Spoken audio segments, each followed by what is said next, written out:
लाल जी मौजूद हैं एक बेहद महत्वपूर्ण विषय पे, जो कि इस टाइम की अर्जेंसी है, जो कि इस टाइम की जरूरत है। एक ऐसे विषय के ऊपर आज हम अपनी बात रखना चाहते हैं। देश बहुत तेजी से तानाशाही की तरफ बढ़ रहा है। मैं ऐसा इसलिए कह रहा हूं क्योंकि इसके कुछ सिम्टम्स हमको पिछले 2-3 दिनों के अंदर देखने को मिले हैं। हमको हमारे संविधान के अंदर मौलिक अधिकार दिया गया है, 6 फंडामेंटल राइट्स दिए गए हैं। उनमें से 19(1)B हमको एश्योर करता है, हमको ये गारंटी देता है कि हम पीसफुली कहीं भी असेंबल हो सकते हैं, अपनी बात रखने के लिए प्रोटेस्ट कर सकते हैं, पब्लिक मीटिंग कर सकते हैं। लेकिन हरियाणा सरकार ने जिस तरीके से गांव-गांव में जाके पुलिस ने ये अनाउंसमेंट्स किए हैं कि किसानों के द्वारा दी गई कॉल में अगर कोई व्यक्ति शामिल हुआ, इस आंदोलन में अगर कोई व्यक्ति शामिल हुआ तो उसके पासपोर्ट को रद्द कर दिया जाएगा, उसके खिलाफ कानूनी कार्रवाई की जाएगी, उसके खिलाफ केस दर्ज कर दिए जाएंगे। ये सरासर हमारे फ्रीडम टू असेंबल पीसफुली, जो हमारा फंडामेंटल राइट है, ये सरासर उसका ब्रीच है।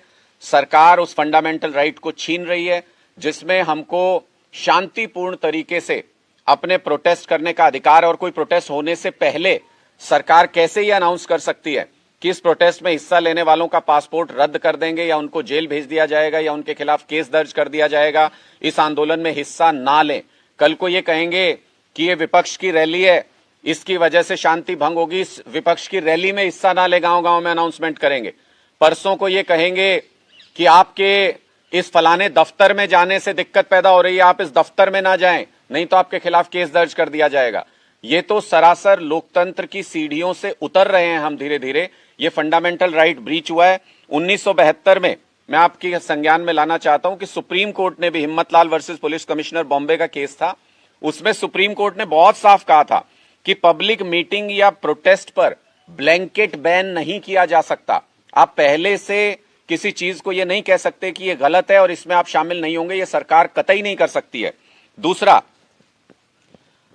साथ ही साथ दूसरा जो हमारा फंडामेंटल राइट है वो है राइट टू मूव फ्रीली, जिसमें हमारा संविधान हमको आर्टिकल 19(1)D में यह अधिकार देता है कि हम देश के किसी भी हिस्से में आजादी के साथ घूम सकते हैं, आ जा सकते हैं। आज की मौजूदा सरकार ने, चाहे वो मोदी सरकार हो बीजेपी की, चाहे वो खट्टर सरकार हो हरियाणा के अंदर, इन्होंने हमारे fundamental right to move freely को ब्रीच किया है, हमारी आजादी को ब्रीच किया है। कैसे? हाईवे पूरी तरह से ब्लॉक कर दिए गए हैं, आने जाने के सारे रास्ते बंद हैं, परमानेंट स्ट्रक्चर, उसके ऊपर सीमेंटेड स्ट्रक्चर खड़े कर दिए गए हैं। जो पिछले 75-76 साल में देश ने अर्जित किया, धीरे धीरे करके हमने रोड्स बनाए, हाईवेज बनाए, उन सब को ब्लॉक कर दिया जा रहा है सीमेंट स्ट्रक्चर से। लोगों की आवाजाही को बंद किया जा रहा है। ये लोगों का मौलिक अधिकार छीना जा रहा है, फंडामेंटल राइट छीना जा रहा है। जो लोग ना तो आंदोलन का हिस्सा हैं, जो लोग ना सरकार का हिस्सा हैं, उन लोगों को, ऐसे करोड़ों करोड़ लोगों को मूवमेंट की आजादी से महरूम किया जा रहा है। और ये भी ध्यान रहे कि ये जो सारे ब्लॉकेड लगाए गए हैं, अभी तक तो किसान आए नहीं है, इनमें से किसी भी ब्लॉकेड में किसानों का कोई हिस्सा नहीं है, कोई योगदान नहीं है।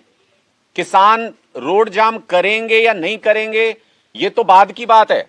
किसान तो पीसफुली अपना राइट मांगने, अपनी मांगे लेकर के दिल्ली जाना चाहते हैं। ये सारे ब्लॉकेड बीजेपी की सरकारों ने खड़े किए हैं। सारे हाईवे, सारी सड़कें बीजेपी की सरकार ने कंक्रीट स्ट्रक्चर लगा के खड़े किए हैं। इसका मतलब सरकार हमारा मौलिक अधिकार छीन रही है, सरकार हमारी आवाजाही का जो मौलिक अधिकार है उसको छीन रही है। और इसके लिए किसान बिल्कुल जिम्मेदार नहीं है। बाद में ये बीजेपी वाले प्रोपेगेंडा करेंगे कि किसान आंदोलन की वजह से सड़कें बंद, किसान आंदोलन की वजह से सड़कें बंद। बिल्कुल किसान आंदोलन की वजह से सड़कें बंद नहीं है। ये सरकार ने साजिशन कंक्रीट स्ट्रक्चर्स बना के सड़कें बंद की हैं, और ये 10 तारीख से लगातार नेशनल हाईवेज और स्टेट हाईवेज पर इस तरीके से बंद करने का काम चल रहा है। ये बीजेपी सरकार का एक तरफा बंद है, इसको हम ये भी कह सकते हैं, जिसकी वजह से हजारों, लाखों, करोड़ों लोगों को दिक्कतें झेलनी पड़ रही है। मैं आपको एक उदाहरण देकर समझाऊंगा जिससे आपको पूरी बात समझ में आएगी। अंबाला में HCS का कल एग्जाम हुआ, आप सबको मालूम है। एचसीएस और एलाइड सर्विसेज का। सिर्फ अंबाला की बात मैं पहले बता रहा हूं आपको, 11,184 परीक्षार्थी पंजीकृत थे इस टेस्ट के लिए। इनमें से सिर्फ 4432 अभ्यर्थी इस परीक्षा को देने के लिए पहुंचे। 60% बच्चे एचसीएस का एग्जाम देने के लिए जा ही नहीं पाए, सरकार के रास्ते बंद करने की वजह से। 60% आवेदक, जो उनकी जिंदगी का सवाल है, जिसको वो जिंदगी भर तैयारी करते हैं इस परीक्षा के लिए, पास करने के लिए, 60% बच्चे सरकार द्वारा लगाए गए ब्लॉकेड की वजह से, सड़क जाम करने की वजह से परीक्षा देने नहीं जा पाए। पूरे हरियाणा में 87,000 आवेदक थे। ये 121 पद है, इनके लिए 87,000 आवेदन आए थे। 87,000 में से 50,000 आवेदक परीक्षा देने जा ही नहीं पाए। और ये हुआ सिर्फ और सिर्फ इस वजह से क्योंकि सरकार ने सारे रास्ते, सारे हाईवेज ब्लॉक कर रखे हैं पूरी तरह से। ये सिर्फ एक उदाहरण है। इसके अलावा मेडिकल रीजंस की वजह से बहुत से लोगों को मूव करना पड़ता है, अपनी नौकरी के लिए बहुत से लोगों को मूव करना पड़ता है, बिजनेस के लिए बहुत से लोगों को मूव करना पड़ता है, पारिवारिक कारणों के लिए बहुत से लोगों को मूव करना पड़ता है। उनकी क्या हालत हुई होगी इसका अंदाजा आप आसानी से लगा सकते हैं। हमने वो तस्वीरें देखी हैं कि नदी के पानी में से लोग पैदल चल के जा रहे हैं, अपनी जान जोखिम में डाल के, छोटे छोटे बच्चों को लेकर के। क्या सरकार सही में ही, सही मायने में तानाशाही की तरफ बढ़ रही है? ये प्रश्न अब हमारे सामने पूरी तरह से खड़ा हो गया है। तीसरी बात, जो सबसे महत्वपूर्ण बात है, कि आखिर किसान मांग क्या रहे हैं? कोई ऐसी मांग लेकर के किसान सरकार के पास जा रहे हैं, दिल्ली जा रहे हैं, जिसके बारे में सरकार को कोई जानकारी ना हो? आसमान से तारे मांग लिए हों, कोई चांद सूरज मांग लिए हों? किसान क्या मांग रहे हैं? किसान की दो मांगे मुख्य रूप से जो हमको सामने दिखाई देती हैं। बहुत सारी मांगे होंगी, लेकिन दो मांगे जिनके ऊपर सारा ये दारोमदार टिका हुआ है। पहली मांग एमएसपी गारंटी कानून मांग रहे हैं। अरे भाई, तो ये आपकी सरकार ने 2 साल पहले जब किसान आंदोलन खत्म हुआ एश्योर किया था कि हम एमएसपी गारंटी कानून देंगे। अब आपकी सरकार का किया हुआ वादा, मोदी जी, तो क्या जब आपकी सरकार चली जाएगी तब मांगेंगे क्या? आपकी सरकार के वादे का हिसाब आपकी सरकार से मांग रहे हैं, तो आप उनके रास्ते में रुकावटें खड़ी कर रहे हैं। दूसरी क्या मांग है? किसान कह रहे हैं कर्ज माफी होनी चाहिए, किसान का जीना मुश्किल है, किसान का परिवार पालना मुश्किल हो रहा है। तो ये कर्ज माफी जब मोदी सरकार 13 लाख करोड़ रुपए कुछ 100 बिजनेसमैन दोस्तों का माफ कर सकती है, 13 लाख करोड़ रुपए कुछ 100 बिजनेसमैन दोस्तों का जब माफ कर सकती है मोदी सरकार, तो 16 करोड़ किसानों का कर्ज क्यों नहीं माफ किया जा सकता? क्यों नहीं मांग सकते किसान? तो ये दोनों बिल्कुल जायज मांगे हैं किसानों की। कहीं पे भी इसमें हमको कोई खामी नजर नहीं आती, कोई गलत नियत नजर नहीं आती। लेकिन उसके बावजूद भी सरकार इनसे बात करने की बजाय, लोकतांत्रिक सरकारें वो होती हैं जो बात करके समस्या का हल निकाल सकें। पहले भी साल भर तक, साल से ज्यादा तक सड़क के ऊपर किसानों को बिठा के रखा, और अब फिर उसी तरीके के हालात सरकार पैदा करने की कोशिश कर रही है। किसानों को भड़का रही है सरकार, उकसा रही है, हमारे बेसिक राइट्स पूरी जनसंख्या के छीनने की कोशिश कर रही है। आम आदमी पार्टी इसका पुरजोर विरोध करती है, और फंडामेंटल राइट्स के साथ अगर खिलवाड़ करेंगे तो आम आदमी पार्टी उनका मुकाबला करेगी। तानाशाही नहीं आने देंगे। स्वतंत्रता के लिए हमारे हजारों लोगों ने अपनी कुर्बानियां दी हैं, लाखों लोगों ने अपनी कुर्बानियां दी हैं। दोबारा से हम लोकतंत्र नहीं छीनने देंगे, तानाशाही नहीं आने देंगे।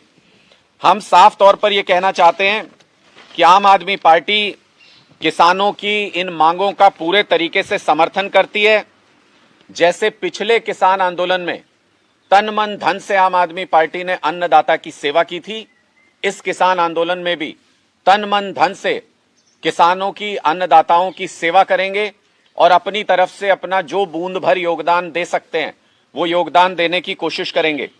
हरियाणा सरकार ने पिछले कुछ घंटों में पंजाब बॉर्डर से लगे हुए बहुत सारे स्टेडियम्स को जेल बनाने की इजाजत दे दी है।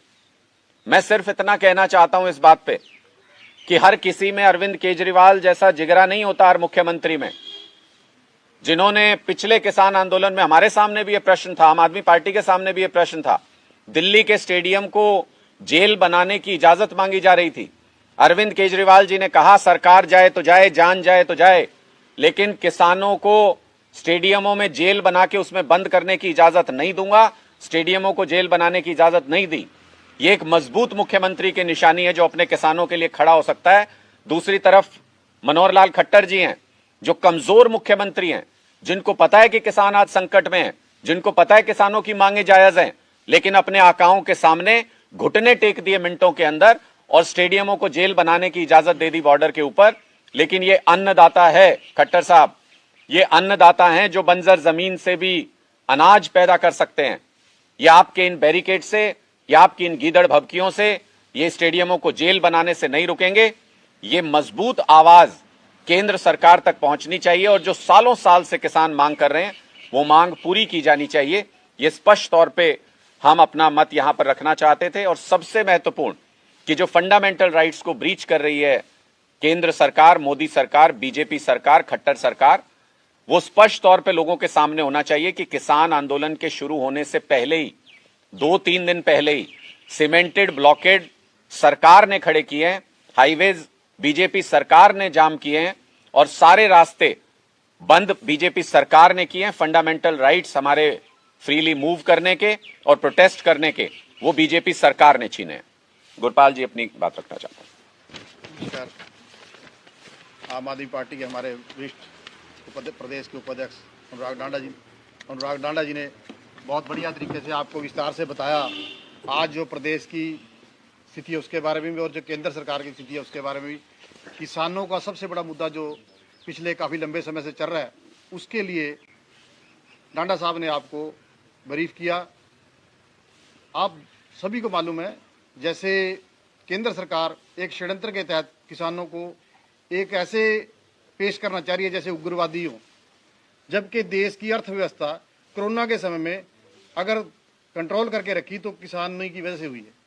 और इतना कुछ होने के बावजूद भी अगर फिर भी ये प्रधानमंत्री किसानों को इग्नोर करता है और किसानों को उग्रवाद बताने की कोशिश करता है तो इससे बड़ी हमारे देश के लिए क्या होगा। इसलिए मैं तो यही कहूँगा कि जो अभी इन्होंने प्रदेशों जैसे पंजाब का और हरियाणा के प्रदेश के बॉर्डर हैं वहाँ पे भी ऐसे बना दिए जैसे हिंदुस्तान का और पाकिस्तान का बॉर्डर हो। और ऐसे अगर ये करेंगे तो आम लोगों में क्या मैसेज आएगा। आज जो स्थिति हरियाणा की है आप सभी जानते हैं कि खट्टर सरकार हर मोर्चे पे फेल है। वो चाहे युवाओं को रोजगार देने की बात हो और चाहे किसानों को कोई सुविधा देने की बात हो और चाहे कर्मचारियों को उनकी पेंशन की बात हो और चाहे किसी भी क्षेत्र में आप चले जाओ। इसलिए मैं तो यही कहूँगा मौजूदा सरकार को तो इमीडिएट इस्तीफा दे देना चाहिए और केंद्र सरकार को अगर किसानों का हल नहीं कर सकती तो उनको भी ये इमीडिएट इस्तीफा देना चाहिए ताकि राष्ट्रपति शासन लगे और देश में नए चुनाव एक नए तरीके से हो सके। रंजीत उपल जी। हमारे सीनियर वाइस प्रधान और अनुराग डांडा जी ने बता दिया जी। मैं तो एक ही बात पूछना चाहता हूँ सरकार से कि आपने यहाँ बॉर्डर क्यों बना दिया। बॉर्डर पे तो आपने तारें लगा दी, यहाँ आपने इतने बड़े किल और मेखें लगा दी सड़कों के ऊपर। जब कोई आदमी अपने हक के लिए प्रोटेस्ट करता है, अपने हक के लिए वहाँ रोड जाम करता है तो आप उनके ऊपर पर्चा दर्ज कर देते हो। अगर सरकार ने इतने बड़े बड़े बैरिकेड लगा के वहाँ सड़क को रोका है तो क्या सरकार के ऊपर भी क्यों नहीं कार्रवाई होनी चाहिए। जब लोग प्रोटेस्ट करते हैं, हाईवे को जाम करते हैं, सड़क को रोकते हैं तो तब तो उनके ऊपर ये धाराओं ला के उनके ऊपर पर्चा रजिस्टर कर देते हैं। जब सरकार ने पिछले 2-3 दिन से हाईवे जाम करके रख दिया, अभी तो किसान गए भी नहीं है, किसानों ने तो 13 तारीख को जाना था तो इन्होंने उससे पहले ये वो रोड जाम कर दिए। तो ये दुखदाई घटनाएं, दुखदाई बात है कि कई लोगों ने जैसे अब एम्बुलेंस जाती है, कोई और किसी ने ब्याह शादी में जाना है, जैसे अनुराग जी बता रहे थे कि कल बहुत सारे युवा वहां आए तो वो अपना पेपर देने पहुंचे ही नहीं। तो ये मेरे कहने का मकसद है कि सरकार के ऊपर भी कार्रवाई होनी चाहिए। अगर सरकार बिना रोड जाम कर दिए, किसानों ने तो 13 तारीख को जाना था, इन्होंने 3 दिन पहले ही क्यों रोड जाम कर दिए। आपके कोई सवाल है तो आप पूछ सकते हैं। तो ये कि आपने समर्थन दिया लेकिन एक्चुअली भी कुछ करेंगे क्या ये रोड घटाने के लिए आंदोलन अपना कुछ करेंगे। देखिए फिलहाल पूरे देश में किसान संगठनों की कॉल है, वो दिल्ली कूच कर रहे हैं अपनी मांगों को लेकर के। हम नैतिक रूप से उनकी मांगों का समर्थन करते हैं और जो भी किसान रास्ते में जहां भी होंगे, हमने अपने सभी कार्यकर्ताओं को ये स्पष्ट तौर पे कहा है कि ये अन्नदाता हैं, ये हमारे भगवान से कम नहीं है। इनकी तन मन धन से जहां जो मौका मिले वो सेवा करनी चाहिए। अरविंद केजरीवाल जी की ऐसी सोच है और हमने पहले भी यही किया था, अभी हम यही रोल यहां पर निभा रहे हैं। किसान संगठन किसी तरह की मदद अगर हमसे मांगते हैं तो हम हर मदद करने के लिए सक्षम रूप से तैयार हैं। सरदार जी, हरियाणा सरकार कहती है, हरियाणा के मंत्री कहते हैं कि आम आदमी पार्टी किसानों के समर्थन की बात करती है, लेकिन हरियाणा में तो किसानों को हम 14 फसलों को MSP पे खरीद रहे हैं। पंजाब के बॉर्डर एरिया किसान हरियाणा में आके फसल बेचते हैं, तो पंजाब सरकार पहले अपने पंजाब के किसानों को भाव MSP का दे, उसके बाद केंद्र से MSP के कानून की बात की पैरवी करनी चाहिए आम आदमी पार्टी की सरकार को। पहले पंजाब के किसानों को संभाले, ये आरोप बार बार लगाते हैं। देखिए, मुझे लगता है कि अगर हरियाणा सरकार ये कहती है कि वो सारी फसलें MSP पे खरीद रहे हैं तो MSP गारंटी कानून देने में दिक्कत क्या है? वो तो ऑलरेडी कह रहे हैं कि वो MSP पे खरीद रहे हैं। इसका मतलब MSP गारंटी कानून इसलिए नहीं देना चाहते क्योंकि उनकी नीयत में खोट है।